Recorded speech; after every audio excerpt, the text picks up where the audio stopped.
channel. It's your girl Passionate Naija Physio in the UK. In today's video, I'll be talking about how you can apply for your visa right from Nigeria. You can do it yourself, and I have with me today, I've always been the only one on this channel, but today I have a guest, special guest. So here is my colleague now. She will introduce herself. What's her name? Let us meet you. Hello guys, I'm Ecctis. I'm a physiotherapist, like you can already tell. Yeah. We're colleagues, we work in the same trust. Yes. And we're both from Nigeria and now we are here. Yeah. So in today's video, like I said earlier, I'll be discussing about how you can apply for your visa right from Nigeria. Even if you are not watching from Nigeria, if you are from Asia, you can also tap from this. Then we'll be discussing about the documents you will need to apply for your visa and how you can get all these documents, right? So disclaimer, this because I am not a lawyer, she is not a lawyer, she is not a solicitor. So everything we'll be discussing today is just our personal experiences, right? So you can also make your findings, check out information on uk.gov so that you'll be sure. And right, so before we get to documents or how to apply for visa, like some people have been asking me this particular question.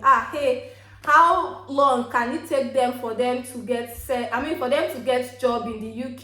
You know, they've been asking me question on how long did it take me to get my job and people that I know. But I just want my guest today I want to ask my guest this question. How long did it take her to get to the UK from job search till she gets to the UK?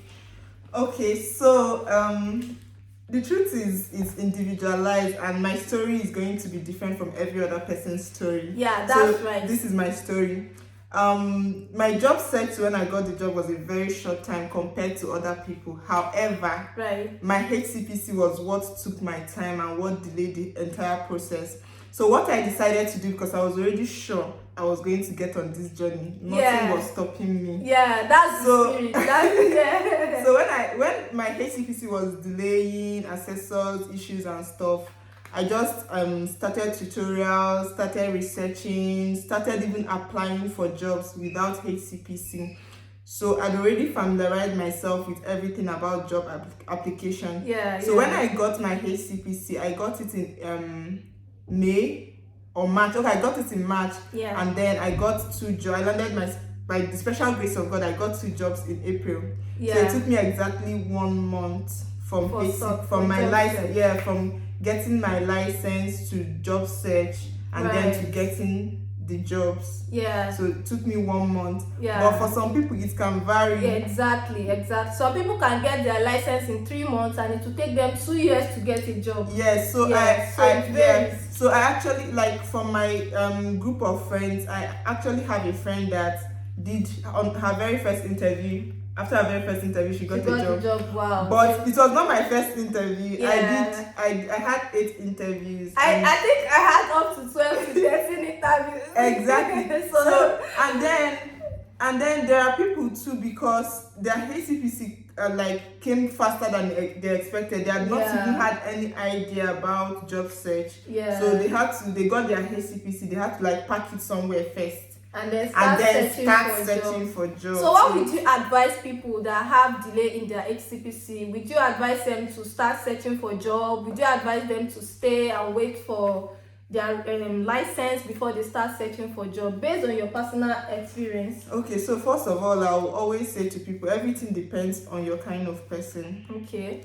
So if you are the type of person that you need to take time to get things done, I feel like the moment you apply for HCPC, just start preparing for job search. Just start getting the information you need, writing down the stories you need to write down, getting the reference, whatever you think you need. The moment you apply for HCPC, just start arranging those things and getting them ready. Then, so that once your HCPC comes, you just fast track. So she made mention of tutorial the other time, so I would use this opportunity. Though Physio Tutor Sports did not send me, but they did sponsor this. So, but one day, hopefully, they would sponsor us. But then, to be honest, I think we met through the tutorial, and Yeah. I would say I really gained from that tutorial. If you are a physiotherapist from Nigeria and you feel you really need something like a standard, or I don't know, but if you think you can't do it on your own, you need somebody to guide you. Like physio tutor sports is just like the sports for That's you. the spot. The truth is, like, in this journey, you need support system. Yeah, you need support. And apart from what is going to give you, is going to give you like a network of persons. I've met so many people and I've referred so many people to the group that met other people. So if you don't want to go on this journey all by yourself, it will be very boring alone, to be honest.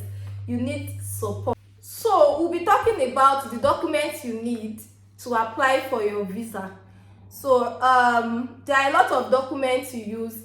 Like I said, if you are applying from the UK, if you are inside the UK, the documents you will need is totally different for what you will need. One day I'll make a video on how I switched from tier 4 to tier 2 and the documents I used. But today we are talking about visa application from Nigeria, from outside the UK. So now, Nima, can you tell us about some of the documents or the important documents you use to apply for your visa? Okay, so first of all, you're going to need your international passport. Yeah, that's important. That's the first thing. For almost every single step of the way, you're going to need your international passport.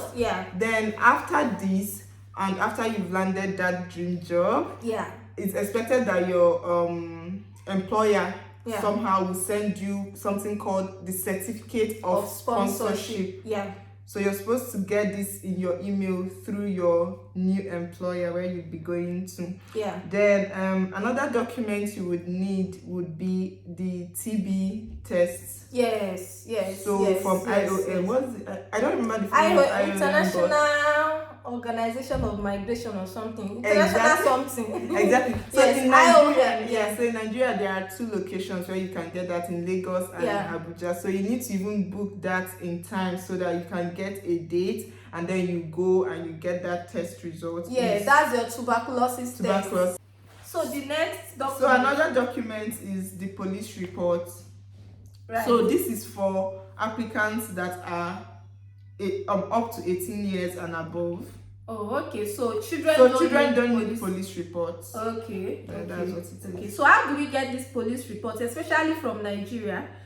Because I know initially people are getting a physical police report, like a certificate that you can get. You just apply and then you get it and use it. But now I think that has changed. So it has changed and it's an online process. So I will check the link and make sure I put it in the description box for you to click on that and check on how you can go about police report. But you actually need that. You need police report. And when I did mine, it was a paper process. It was a paper process, yes. Even though I had to do I did use it for my visa, but my employer in the UK requested for a police report. So I had to apply for that even while I was still in the UK, and I spent 12 months. So they were like, it depends. So you will still need your police report if you're applying from Nigeria. So I'll put the link in the description box for you to click on that, on how, if you want to apply for a police report. Documents you would need would be your English language test certificate. So most people from Nigeria, just like myself, we did the Ecctis. It was called NARIC until they changed the name to Ecctis. So what you would need to get your NARIC, you would need your transcript from your university. That's the major document you would need, and then you go online, apply and pay the required fee for it, and then you wait about 10 days and you get that document. So all these things are things that will be ready before you go on to apply for your visa. Then another if you are not from Nigeria, probably you are from Asia, you might need to show I think the general, like the most common English language test certificate that people show is IELTS. So the IELTS you use for your HCPC, I think it's still okay for you to use it for your visa application. It is. So I was going to say about the certificate of sponsorship. So It's like a paper form. So on it there is a box that says maintenance. So if this box is ticked yes, by yes they will write Y in capital letter, and then by no it will be written N. So if this box is Y, there is Y written against maintenance fees, that means you don't need to provide any proof of funds for yourself and for your family. That's if you're coming with family, with dependents, yes.